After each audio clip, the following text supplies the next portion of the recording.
Hey guys, I just want to share with you the things that I use to decorate this cardboard panel, which it turned out way too cute. So the letters is chipboard letters that I paint with a black acrylic paint. And on the sides, I apply a square gemstones that I got from Hobby Lobby. And before I decorate the cardboard panel, I apply 2 coats of the Wax protective finish.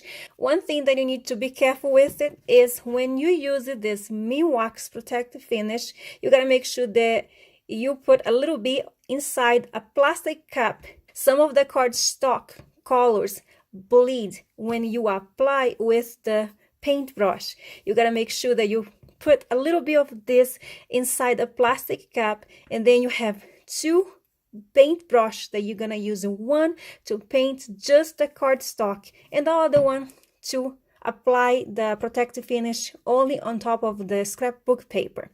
So if you enjoyed this video, give this video a thumbs up and thank you so much for watching. Bye.